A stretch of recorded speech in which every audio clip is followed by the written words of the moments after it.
Hello and welcome to Forever Rugby on Sports for today's Rugby News live show. And it is a Wednesday, which means we are halfway through the week, almost halfway through the week.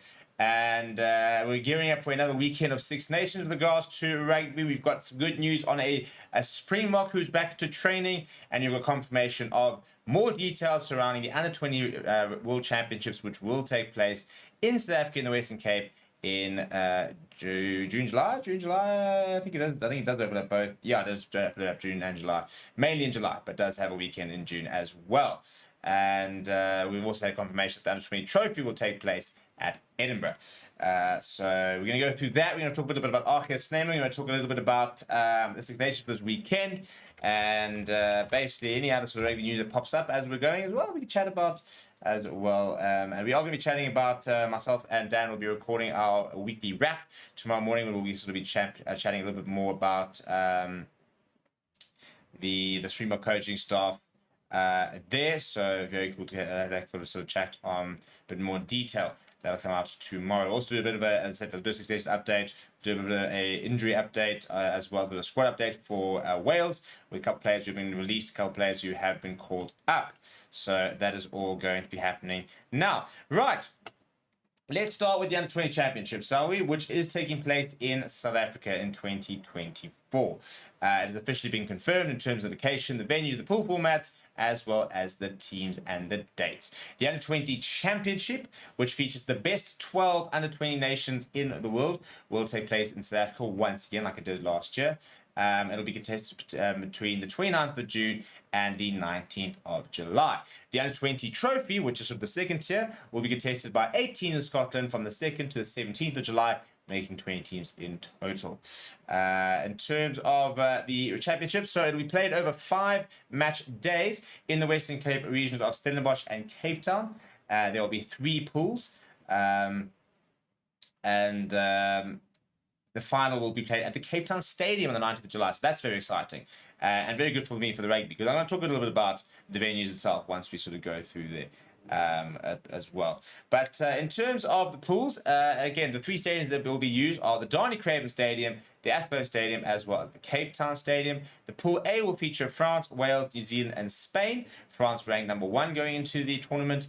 Wales at 6, New Zealand at 7, Spain at 12. Pool B will feature Ireland, Australia, Georgia, and Italy, ranked 2, 5, 8, and 11 respectively. And then Pool C will see South Africa, the hosts, who are the 3rd ranked side in the tournament, play England, Argentina, and Fiji. It's not an easy pool in terms of the rankings. England at 4th, Argentina at 9th, Fiji at 10th. So it is probably the tougher pool, or the toughest pool to be in terms of a ranking system. But I mean, you look, for example, at a Wales, New Zealand with France, and I think that could also arguably be quite strong. New Zealand, I think are a much better side than what their sort of ranking does suggest. In terms of the match days, the pool match will take place on the following: the Saturday, the 29th of June, Thursday, the 4th of July, and then Tuesday, the 9th of July. The knockout matches will take place on Sunday, the 14th of July, before the final and the ranking matches take place on Friday, the 19th of July.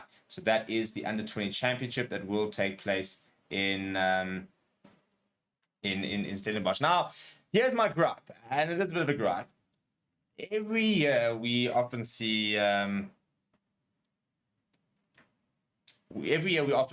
these Under-20 matches and this Under-20 Championship taking place down in the Western Cape. Let's be brutally honest. Every year we see these games down there. Every year the conditions are horrible. They are wet, they are cold, it is muddy, and it allows like no opportunity for decent rugby.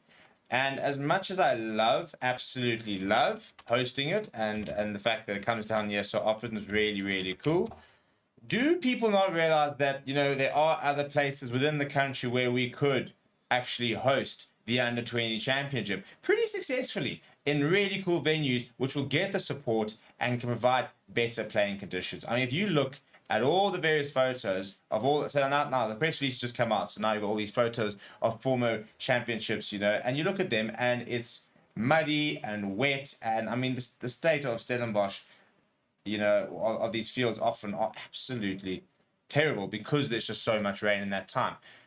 I've never understood why we cannot take this under-20 championship elsewhere. Why can we not have one in the Eastern Cape?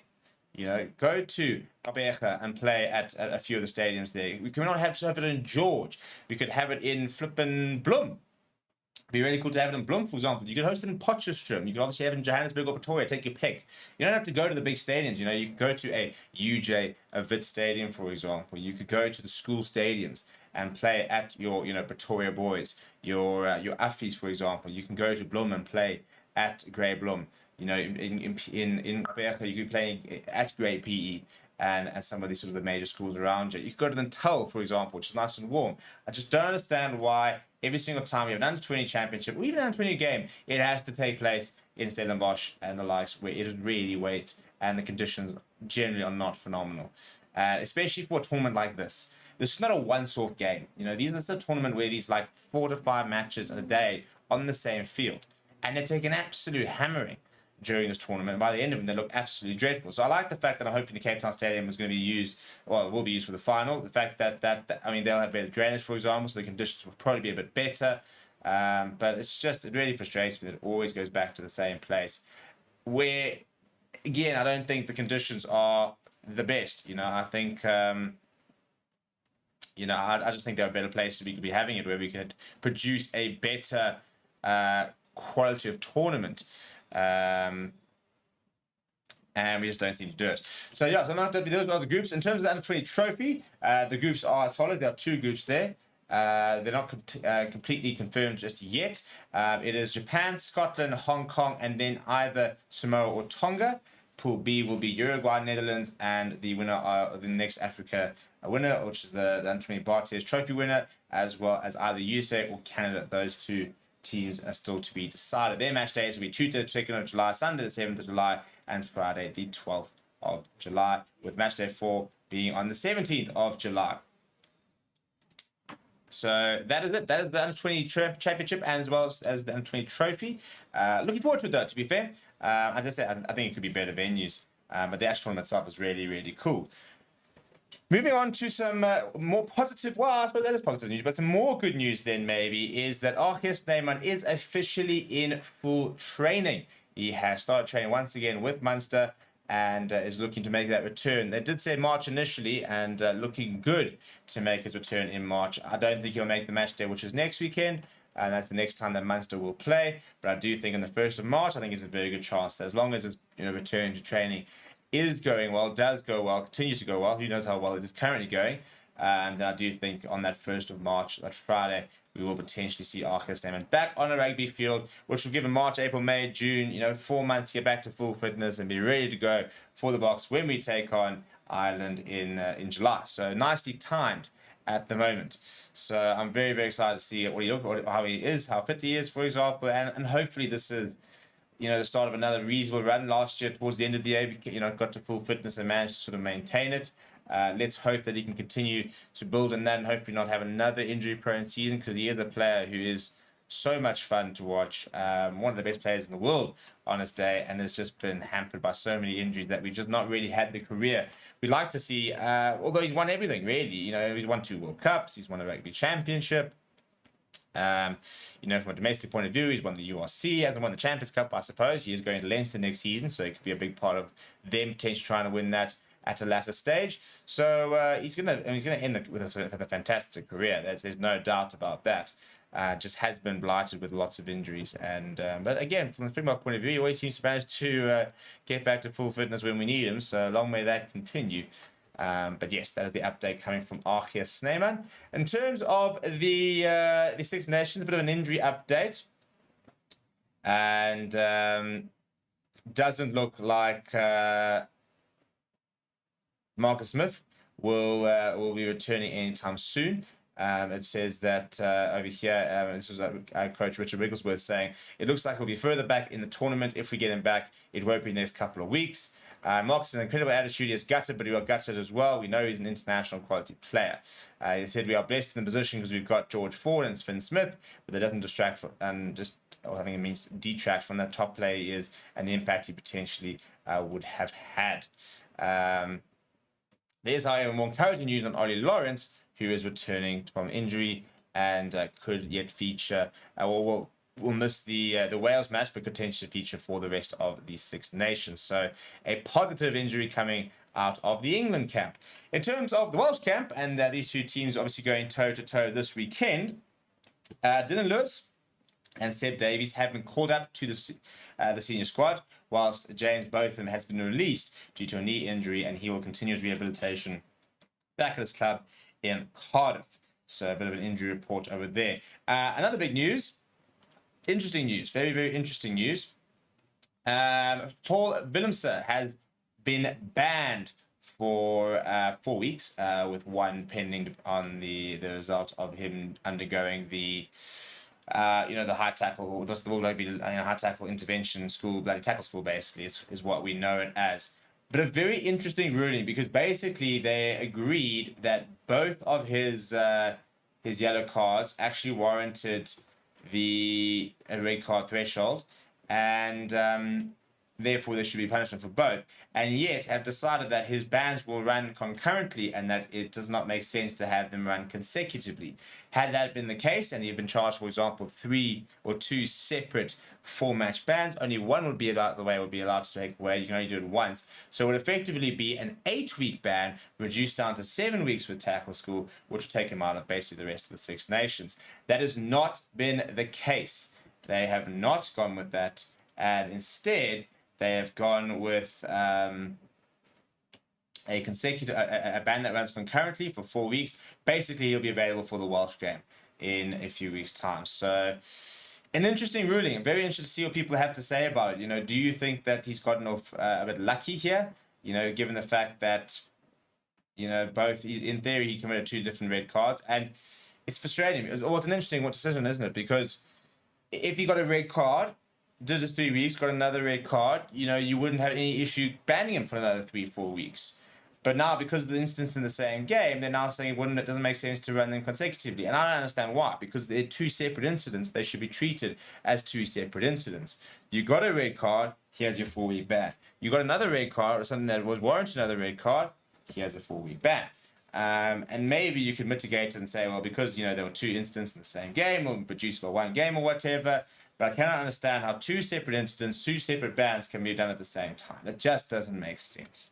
And this is kind of the frustration that we continue to have when it comes to these sort of scenarios, is just, where is the consistency? What is the precedent that is being set? I don't understand why, if the ban is warranted and you believe it should be, then it shouldn't make a difference. And going over here, the statement said that as follows. The committee recognised that while both actions were reckless, there was no evidence to suggest the player acted maliciously or intentionally in either case. I mean, the fact that it's twice means there's an issue with the player. The committee also noted that the player had behaved admirably during the proceedings and had shown remorse for his actions. By the way, he didn't actually say that he believed he deserved a red card, which I always think is not much remorse if you're sitting there saying, nah, it wasn't a red card. I feel bad for it, but maybe it was foul play, but I don't think it was a red card. But yes, so if he serves his full term, he'll be available for France's visit to Scotland on the 10th of February, as well as his games for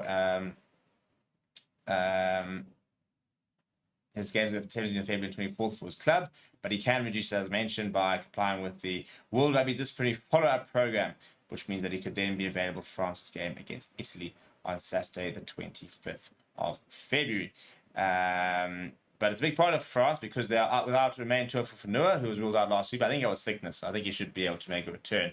But Emmanuel Mierfou, the massive lock that was called into the squad, is currently injured, as is Thibaut Clement, who is a phenomenal player to watch. So that's been a pretty big loss for France as well. So a big opportunity for the young Tuilagi to potentially make a step up. Very keen to see if he gets a go this weekend.